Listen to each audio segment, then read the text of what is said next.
Hi hello ಎಲ್ರಿಗೂ ನಮಸ್ಕಾರ. ಎಲ್ಲರಿಗೂ ಮನಸ್ ವಾಯ್ಸ್ ಆಫ್ ದ ಡೇ ಚಾನಲ್ಗೆ ಸ್ವಾಗತ. ಇದು ತುಂಬ ಹಳೆಯ ವಿಡಿಯೋ. ಏನಂತ ಹೇಳಿದ್ರೆ, ದಾವಣಗೆರೆಯಲ್ಲಿ ಶ್ರೀ ದುರ್ಗಾಂಬಿಕಾ ದೇವಿಯ ಜಾತ್ರೆ ಇತ್ತಲ್ಲ, ಆ ದಿನದ ವಿಡಿಯೋ.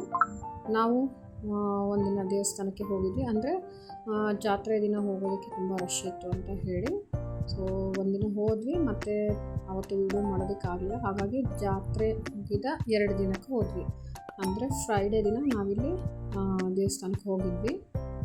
ಸೊ ಆವತ್ತು ಕೂಡ ತುಂಬ ಅಂದರೆ ತುಂಬ ರಶ್ ಇರುತ್ತೆ. ಈ ದಾವಣಗೆರೆ ದುರ್ಗಾಂಬಿಕಾ ದೇವಿ ಜಾತ್ರೆ 2 ವರ್ಷಕ್ಕೆ ಒಂದು ಟೈಮ್ ಆಗುತ್ತೆ. ಹಾಗಾಗಿ ತುಂಬಾ ರಶ್ ಇರುತ್ತೆ. 10 ದಿನಗಳ ಕಾಲ ಇಲ್ಲಿ ಜಾತ್ರೆ ನಡೆಯುತ್ತೆ.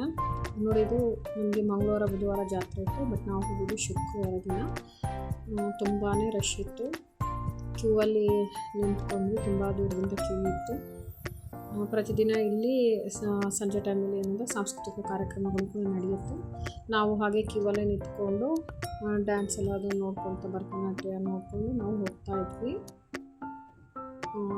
ಬುಜ್ಜಿ ತುಂಬ ರಶ್ ಇತ್ತಲ್ವ, ಹಾಗಾಗಿ ಹಠ ಮಾಡ್ತಾಯಿದ್ಲು ಅಂತೇಳಿ ಹಾಗೆ ಸ್ವಲ್ಪ ಅಲ್ಲೇ ನಿಲ್ಲಿಸ್ಕೊಂಡು ಆಟ ಆಡಿಸ್ಕೊಂಡು ಕರ್ಕೊಂಡು ಹೋಗ್ತಾ ಇದ್ವಿ.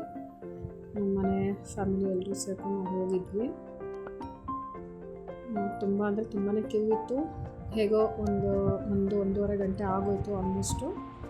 ಆಮೇಲೆ ನಾವಿಲ್ಲಿ ದೇವಸ್ಥಾನದ ಒಳಗಡೆ ಹೋದ್ವಿ.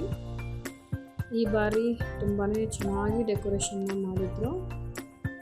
ಪ್ರತಿ ಸಲನೂ ಕೂಡ ಮಾಡ್ತಾರೆ, ಬಟ್ ಈ ಸಾರಿ ತುಂಬ ಡಿಫ್ರೆಂಟಾಗಿತ್ತು. ಅಂದರೆ ದೇವಸ್ಥಾನದ ಒಳಗಡೆ ಪ್ರತಿಯೊಂದು ಹಣ್ಣಿನಿಂದ ಇಲ್ಲಿ ಡೆಕೋರೇಷನ್ನ ಮಾಡಿದ್ರು.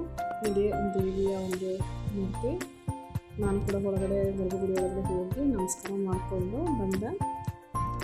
ಪ್ರತಿ ಸಲನೂ ಕೂಡ ಮಿಸ್ ಮಾಡದೆ ಜಾತ್ರೆ ಹೋಗ್ತಾ ಇರ್ತೀವಲ್ಲ, ಹಾಗೆ ಅಲ್ಲಿಂದ ಏನು ಜಾತ್ರೆ ಅಂದರೆ ಏನು ತಗೊಳಕ್ಕೆ ಹೋಗಲಿಲ್ಲ. ಮಕ್ಕಳಿಗೆ ಅಂತ ಸ್ವಲ್ಪ ಬಲೂನ್ ಕೊಡಿಸ್ಬಿಟ್ಟು ಮನೆ ಕಡೆ ನಾವು ಹೊರಟ್ವಿ. ಈ ವಿಡಿಯೋ ನಿಮಗೆ ಇಷ್ಟ ಆಗಿದೆ, ದಯವಿಟ್ಟು ಒಂದು ಲೈಕ್ ಮಾಡಿ. ಹಾಗೆ ಮುಂದಿನ ವಿಡಿಯೋದಲ್ಲಿ ಮತ್ತೆ ಸಿಗ್ತೀನಿ. ಧನ್ಯವಾದಗಳು.